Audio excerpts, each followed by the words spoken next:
একটু লেটে ভিডিওটা করছি আমি জানি, কিন্তু তাও যারা বার্সেলোনা ফ্যান তারা এখন খুব খুশি আছে। 5-0 হারিয়েছে অ্যাথলেটিক ক্লাবকে, ঠিক আছে, জানি ওরা ফালতু খেলছিল, ওদের ডিফেন্স, ওরা বার্সেলোনার এগেনস্টে হাইলাইন করতে গেছে, যেখানে আমাদের counter attack one of the best এই মুহূর্তে, মানে দ্য বেস্ট বলতে পারো, পিএসজিও আছে। তো আমাদের এগেনস্টে ওই রকম হাইলাইন প্রেস করতে গিয়ে পুরো পুরো গন কেস হয়ে গেছে। 16 মিনিট না 17 মিনিটের মধ্যে 4টে গোল খেয়েছে।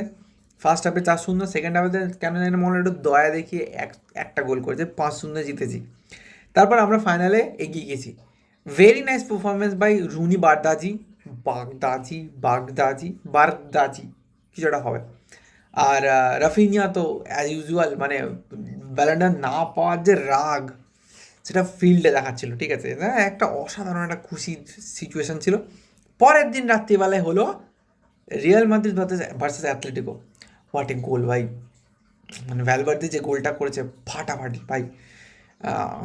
কিরম একটা মনে হচ্ছিলো যে এরম যদি পারফরমেন্স বা এরম একটা দুটো গোল আমাদের এগেনস্টে পড়ে যায়, আনলাকি ভাই, জোয়ান গার্সিয়াও সেভ করতে পারবে না, মানে জোয়ান Garcia can save the freaking Titanic also, but এটা সেভ করা ইজ ভেরি টাফ।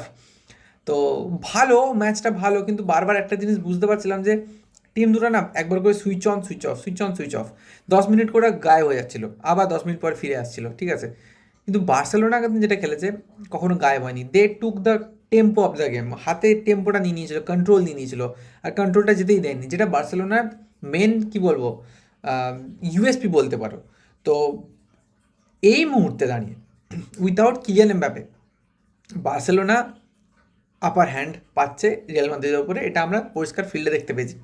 এবার ম্যাচেতে কখন কি হয়ে যায় সেটা কেউ বলতে পারে না।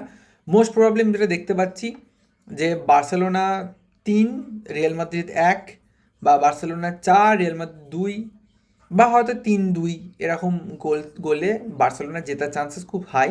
কারণ বার্সেলোনা ওপেন গেম খেলবে আমরা জানি, আর রিয়াল মাদ্রিদ ওপেন গেম খেলবে, আর গোল হবেই, ঠিক আছে, ভালো গোল হবে, অন্তত পক্ষে 4টে গোল আমরা দেখতেই পাচ্ছি ওই ম্যাচটাতে। পরের দিনের রবিবার রাতে হবে। তো সেই জন্য আমি খুব এক্সাইটেড, জানি Barcelona fans Real Madrid fans সবাই খুব এক্সাইটেড। দেখা যাক কি সিচুয়েশন হয়। ভিডিও বড় করবো না, আমি আমার খুশিটা তোমাদেরকে বলতে এলাম, ছোট্ট একটা ভিডিও করলাম ওই জন্য। দেখা যাক কি হয়। খুব এক্সাইটেড, খুব এক্সাইটেড ভাই। আবার একটা এল ক্লাসিকো আসছে চোখের সামনে, ঠিক আছে, বছরে দুটো হয়, এটা থার্ড কনফার্ম। যদি বাই চান্স একটা চ্যাম্পিয়ন্স লিগেতে পেয়ে যাই তো খুশি খুশি সব কিছু, ঠিক আছে। তো এই হচ্ছে সিচুয়েশন এখন। চলো বাই, খেলা হয়ে গেলে আসছি।